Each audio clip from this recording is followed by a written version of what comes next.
সুপ্রিয় মাধ্যমিকের পরীক্ষার্থী বন্ধুরা, বাংলা শিক্ষায়তন ইউটিউব চ্যানেলে তোমাদের সকলকে স্বাগত জানাই। আজকের এই বিশেষ ভিডিওতে আমি তোমাদের সুবিধার্থে WBHA মাধ্যমিক টেস্ট পেপার 2024 থেকে আবারও একটি বাংলা সেটের সমস্ত MCQ ও SAQ প্রশ্নের উত্তর নিয়ে আলোচনা করতে চলেছি। কাজেই ভিডিওটি তোমরা প্রথম থেকে শেষ পর্যন্ত খুব মনোযোগ সহকারে দেখো, আশা করি অনেক উপকৃত হবে। তাহলে চলো আলোচনা শুরু করা যাক। Set number 4, Howrah district inter school test. একের দাগের প্রশ্ন দেখো, সঠিক উত্তরটি নির্বাচন করো। 1 × 17 = 17। 1.1 দাগের প্রশ্ন, যে পত্রিকায় তপনের গল্প ছাপিয়ে দেওয়া হয়েছিল তার নাম। সঠিক উত্তর সন্ধ্যা তারা। 1.2 দাগের প্রশ্ন, অমৃতের বয়স ছিল। সঠিক উত্তর 10 বছর। 1.3 দাগের প্রশ্ন, সে ভয়ানক দুর্লভ জিনিস। দুর্লভ জিনিসটি হলো। সঠিক উত্তর চরণধূলি। 1.4 দাগের প্রশ্ন, কতক্ষণ ধরে চিকিৎসা করার পর কন্যার চেতনা ফিরেছিল। সঠিক উত্তর 4 দণ্ড। 1.5 দাগের প্রশ্ন, অথবা এমনই ইতিহাস যা। সঠিক উত্তর আমাদের চোখ মুখ ঢাকা। 1.6 দাগের প্রশ্ন, আসন্ন সন্ধ্যার শেষ রশ্মিপাতে কোথায় দাঁড়াতে কবি আহ্বান করেছেন। সঠিক উত্তর মানহারা মানবীর দ্বারে। 1.7 দাগের প্রশ্ন, লেখকের কেনা প্রথম ফাউন্টেন পেনটি ছিল। সঠিক উত্তর জাপানি পাইলট। 1.8 দাগের প্রশ্ন, আলংকারিকগণ শব্দের 3টি দিকের কথা বলেছেন, তা হলো। সঠিক উত্তর অভিধা, লক্ষণা, ব্যঞ্জনা। 1.9 দাগের প্রশ্ন, লাঠি তোমার দিন ফুরাইয়াছে বলেছিলেন। সঠিক উত্তর বঙ্কিমচন্দ্র চট্টোপাধ্যায়।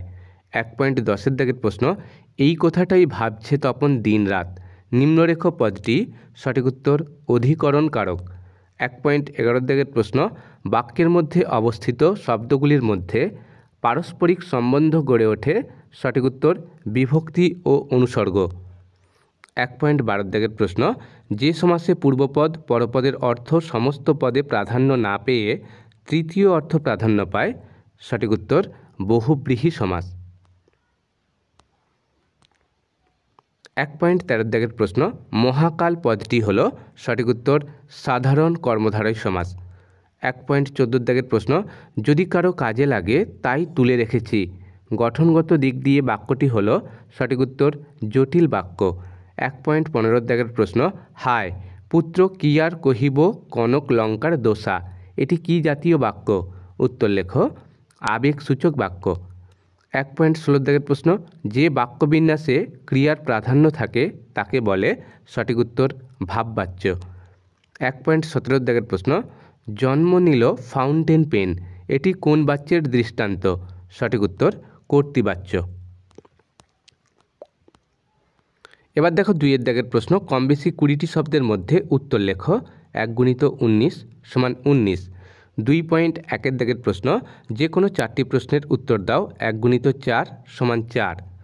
2.1 দাগের 1 প্রশ্ন, কুস্তি শুরু হয়ে গেল, কুস্তির ফলাফল কি হয়েছিল। উত্তর লেখো। অদল বদল গল্পে জানা যায়, কালিয়া অমৃতকে আছাড় মারায় ইসাব রেগে গিয়ে কালিয়াকে কুস্তির আহ্বান জানায়। কুস্তি শুরু হতেই ইসাব কালিয়াকে ল্যাং মেরে মাটিতে ফেলে দেয়। 2.1 দাগের 2 প্রশ্ন, আক্ষেপ করেন হরিদা, আক্ষেপ করে কি বলেছিলেন। উত্তর লেখো। গল্পকার সুবোধ ঘোষের লেখা বহুরূপী গল্পে জগদীশবাবুর বাড়িতে আগত সন্ন্যাসী সম্পর্কে হরিদা আক্ষেপ করে বলেছেন, থাকলে একবার গিয়ে পায়ের ধুলো নিতাম। 2.1 দাগের 3 প্রশ্ন, রাত্রে তো আমার তুমি ঘুমের বিঘ্ন করিতে পারো না, অপূর্ব কেন এ কথা বলেছিল। উত্তর লেখো। অপূর্ব ট্রেনে করে ভামনগরের উদ্দেশ্যে যাত্রা করেছিল। প্রথম শ্রেণীর টিকিট কেটে সে ভেবেছিল নিশ্চিন্ত মনে যাত্রা করতে পারবে, কোনো কিছুতে ব্যাঘাত ঘটবে না, কিন্তু তা হয়নি। পুলিশের লোক এসে বার তিনেক তার ঘুম ভাঙিয়েছিল, নাম ঠিকানা জিজ্ঞেস করে গিয়েছিল। এই কারণেই অপূর্ব প্রশ্নোক্ত কথাগুলো বলেছিল। 2.1 দাগের 4 প্রশ্ন, নদীকে এভাবে ভালোবাসিবার একটা কৈফিয়ত নদের চাঁদ দিতে পারে। নদের চাঁদের এই কৈফিয়ত উল্লেখ করো। উত্তর লেখো। নদের চাঁদের নদীর প্রতি আকর্ষণ শিশুসুলভ পাগলামি হলেও এর পিছনে তার একটি নিজস্ব যুক্তি ছিল। তার জন্ম ও বেড়ে ওঠা নদীর ধারেই, তাই তার নদীর প্রতি এই ভালোবাসা আবাল্য বলে সে মনে করেছে। 2.1-5 প্রশ্ন, ক্রমশ ও কথাটাও ছড়িয়ে পড়ে। কোন কথা? উত্তর লেখো। তপনের আনকরা হাতের লেখা গল্প তার ছোট মেসো কারেকশান করে দেওয়ায় গল্পটি সন্ধ্যাতারা পত্রিকায় ছাপা হয়েছে, এই কথাটি ছড়িয়ে পড়েছিল। এবার দেখো 2.2 প্রশ্ন, যে কোনো 4টি প্রশ্নের উত্তর দাও। 1 × 4 = 4। 2.2 প্রশ্ন, তোরা সব জয়ধ্বনি কর।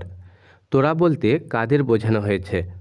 উত্তর লেখো। কবি কাজী নজরুল ইসলাম রচিত অগ্নিবীণা কাব্যগ্রন্থের প্রলোল্লাস কবিতায় কবি তোরা বলতে পরাধীন ভারতের মুক্তি সাধন ও স্বাধীনতার জন্য প্রত্যাশী ভারতের জনগণকে মহাপ্রলয়ের জন্য জয়ধ্বনি করতে বলেছেন।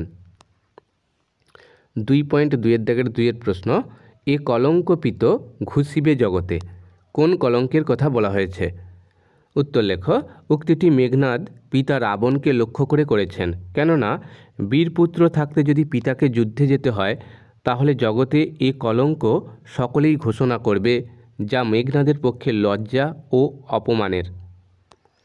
2.2 প্রশ্ন, গানের বর্ম আজ পড়েছি গায়ে।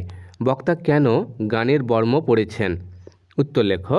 অস্ত্রের বিরুদ্ধে গান কবিতায় কবি বন্দুক থেকে ছুটে আসা বুলেট প্রতিরোধের জন্য গানের বর্ম ধারণ করেছেন, অর্থাৎ তিনি মানুষের পৈশাচিক সত্তাকে প্রতিহত করতে গানের মূর্ছনাকে রক্ষা কবচ হিসাবে তুলে ধরেছেন।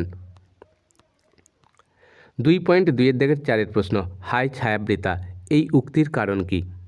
উত্তর লেখো। মূল ভূখণ্ড থেকে বিচ্ছিন্ন হয়ে আফ্রিকা একদিকে অবশিষ্ট পৃথিবীর জ্ঞানালোক থেকে বিচ্ছিন্ন হয়, আবার অন্যদিকে দুর্গম ও আদিম জঙ্গলাকীর্ণ প্রকৃতি তাকে ছায়াবৃতা করে রাখে। 2.2 প্রশ্ন, তারপর যুদ্ধ এলো। যুদ্ধকে কার সঙ্গে তুলনা করা হয়েছে? উত্তর লেখো। কবির বিবরণ অনুযায়ী যুদ্ধ এসেছিল রক্তের এক আগ্নেয় পাহাড়ের মতো বীভৎস রূপ নিয়ে। এবার দেখো 2.3 প্রশ্ন, যে কোনো 3টি প্রশ্নের উত্তর দাও। 1 × 3 = 3। 2.3 প্রশ্ন, একজন বিদেশি সাংবাদিক লিখেছিলেন। কি লিখেছিলেন? উত্তর লেখো। বিদেশি সাংবাদিক লিখেছিলেন যে কলকাতার চৌরঙ্গির পথে গিজগিজ করছে ফেরিওয়ালা, যাদের 1/3 পেশা কলম বিক্রি। 2.3 প্রশ্ন, হিমালয় যেন পৃথিবীর মানদণ্ড, কার উক্তি? এর বিশেষত্ব কী? উত্তর লেখো। মহাকবি কালিদাস কুমার সম্ভব কাব্যের প্রথম স্বর্গে হিমালয়ের সৃষ্টিশীল সৌন্দর্যের বর্ণনা দিতে গিয়ে লিখেছিলেন, হিমালয় যেন পৃথিবীর মানদণ্ড। কাব্যে ভাবের প্রবাহ থাকে বলে অলঙ্কারবহুল রসাত্মক বাক্য কাঙ্ক্ষিত। সেখানে নিরস বৈজ্ঞানিক সত্যের বস্তুনিষ্ঠ দিক সবসময় গ্রহণীয় হয় না। অভিধা লক্ষণা ব্যঞ্জনা সাহিত্যে উপজীব্য। হিমালয় পৃথিবীর মানদণ্ড, এই কবি বাক্যটি বৈজ্ঞানিক দিক থেকে সঠিক নয়, কিন্তু কাব্য মনোভূমিতে তা হিমালয়ের মোহনীয় সৌন্দর্যকেই সঠিকভাবে তুলে ধরে বলে কাব্যের ক্ষেত্রে তা সত্য। 2.3 প্রশ্ন, স্টাইলাস কি? উত্তর লেখো। ব্রোঞ্জের সরু কাঠি বা শলাকার পোশাকি নাম স্টাইলাস। কলম হিসেবে ব্রোঞ্জের শলাকা ব্যবহার করা হতো প্রাচীনকালে। 2.3 প্রশ্ন, বিশ্ববিদ্যালয়ে নিযুক্ত পরিভাষা সমিতি কী বিধান দিয়েছেন? উত্তর লেখো। বিশ্ববিদ্যালয়ে নিযুক্ত পরিভাষা সমিতি নবাগত রাসায়নিক বস্তুর ইংরেজি নাম বাংলা বানানে লেখার বিধান দিয়েছেন, যেমন অক্সিজেন, প্যারাডাইক্লোরোবেনজিন। 2.4 প্রশ্ন, যে কোনো 8টি প্রশ্নের উত্তর দাও।